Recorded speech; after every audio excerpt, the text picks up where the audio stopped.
There are mysteries in this world that remain unsolved. Among them, one stands out as the oldest and perhaps the most beautiful, the Hanging Gardens of Babylon.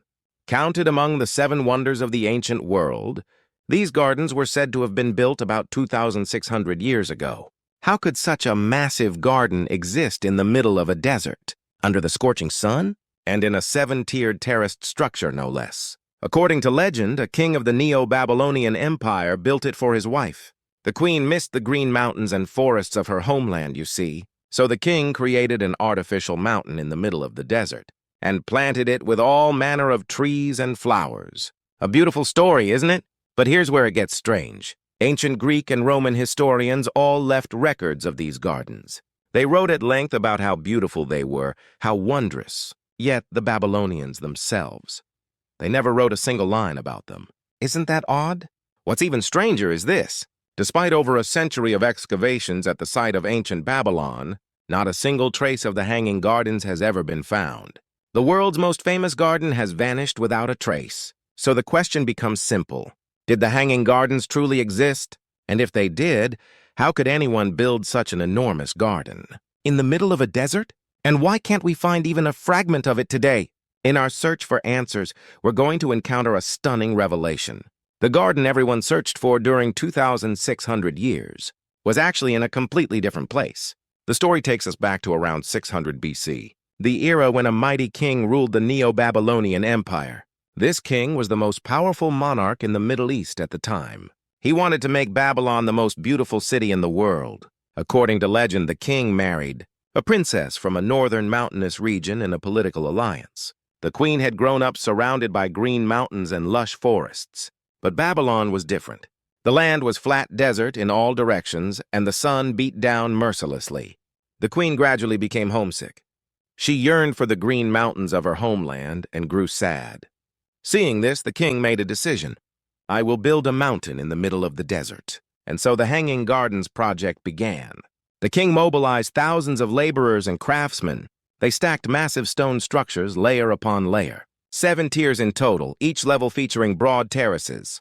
The most remarkable aspect was the water supply system. You can't build a garden in the desert without water, after all.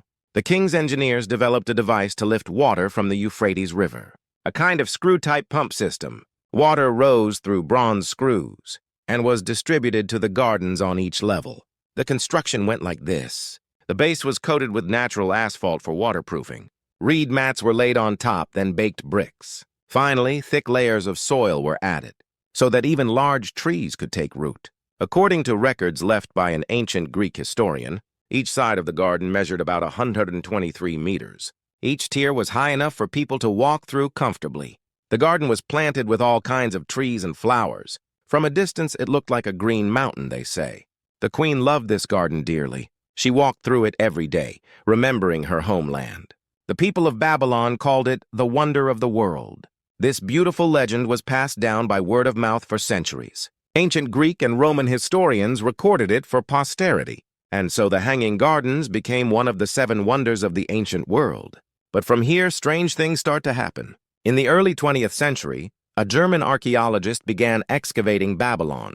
His top priority was finding traces of the Hanging Gardens. Imagine how remarkable it would be to discover the world's most famous garden. The excavation team searched the palace area of Babylon thoroughly. According to legend, the gardens were supposed to be near the palace. They discovered massive arched structures. There were rooms made of baked brick as well. They even found traces of natural asphalt coating. This is it! We found the Hanging Gardens! The archaeologist was certain. But problems soon emerged. First, the structure was too small. It didn't match the scale of the gardens described in ancient records at all. Second, there was no evidence of water lifting mechanisms. To create a garden in the desert would require enormous amounts of water, but there was no trace of such a system. Even stranger, there was no mention of the Hanging Gardens anywhere in Babylon's ancient records. Hundreds of clay tablets recording the king's achievements had been discovered, yet not one mentioned the gardens. Lists of the king's construction projects included walls, temples, and palaces, but no gardens. This is truly peculiar. If the Hanging Gardens were really one of the 7 wonders of the ancient world, wouldn't the Babylonians have proudly recorded them? That leaves us with 2 possibilities. One, the Hanging Gardens never existed in the first place. They were just a beautiful legend. The other, the gardens did exist, but we've been looking in the wrong place all along. It was never in Babylon to begin with. Over a century of excavations led to the same conclusion. There were no hanging gardens in Babylon. The world's most famous garden had vanished without a trace. Scholars were puzzled. We must be missing something. So some scholars began re-examining the ancient records, very carefully, not missing a single word. And finally, they found a clue.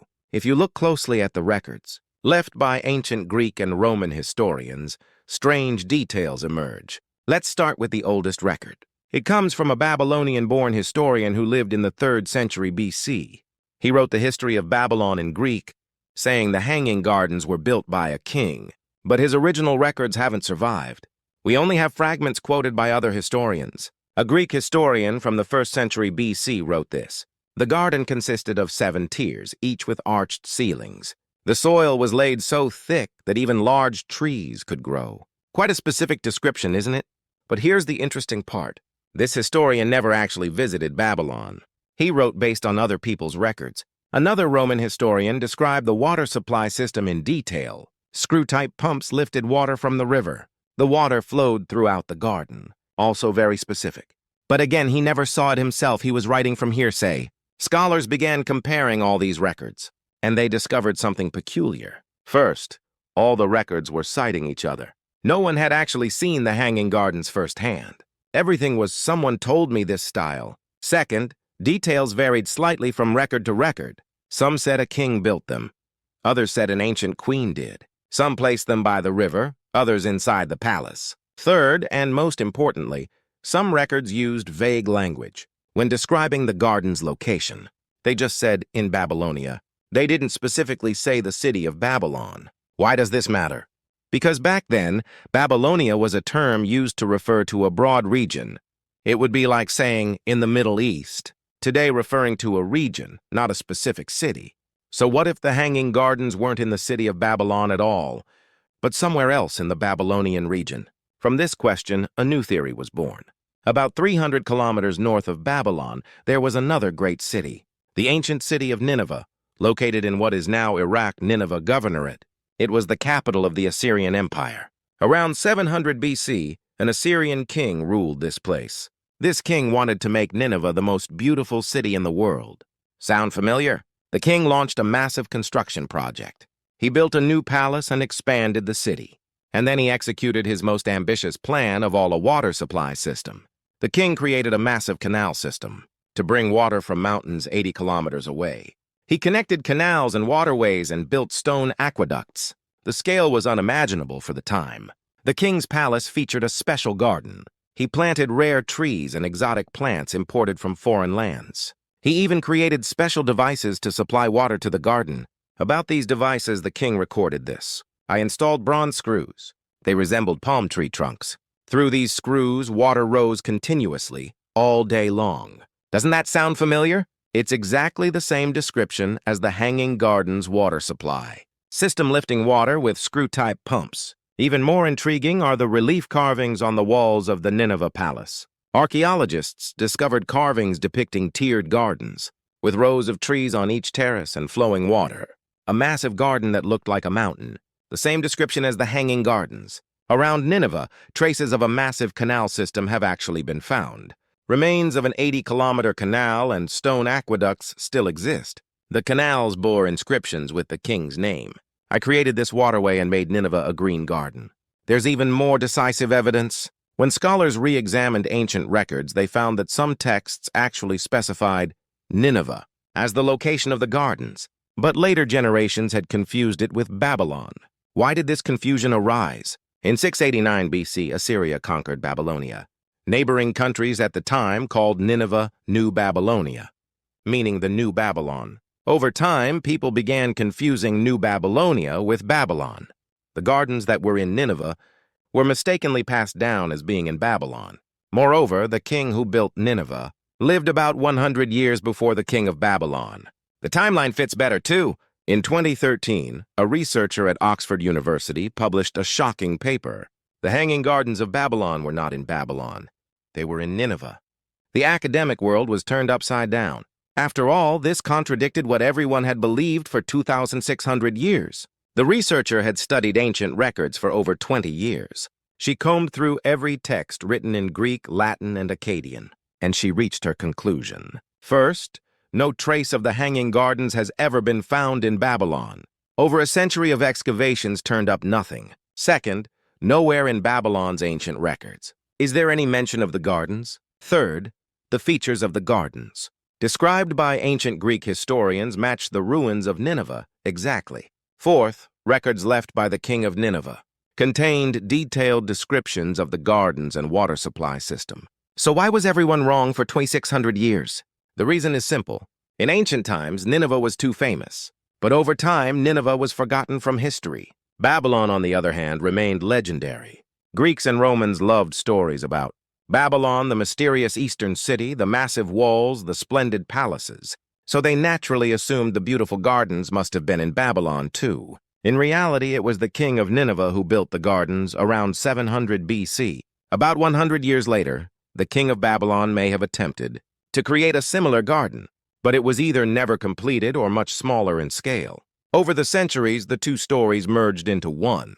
The actual gardens of Nineveh and the legend of Babylon became intertwined, and that's how the myth of the Hanging Gardens of Babylon was born. But academic response was mixed. Some scholars accepted this theory, but many remained skeptical. The evidence isn't sufficient. Just because there were gardens in Nineveh doesn't guarantee they're the same gardens from the Seven Wonders. Their point was valid. The garden ruins in Nineveh have mostly been destroyed, too, weathered and looted over the ages. To find decisive evidence would require more excavation. But due to Iraq's political situation, excavations have been halted. The truth remains buried deep underground. So what is the truth? Did the Hanging Gardens of Babylon truly exist? Based on the evidence so far, there are three possibilities. First, the Hanging Gardens never existed. They were just a beautiful legend, an imaginary creation of ancient people. Second, the gardens were in Nineveh. A massive garden built by the Assyrian king truly existed, and it was later mistakenly passed down as the Babylon Gardens. This is currently the leading theory. Third, both cities had gardens. Nineveh's gardens were built first, and the Babylonian king later imitated them with a smaller garden, but both vanished without a trace over time. To know which theory is correct, more excavation is needed, especially intensive investigation of the Nineveh area. But reality is harsh political instability in Iraq, and lack of funding for site preservation have halted most excavations.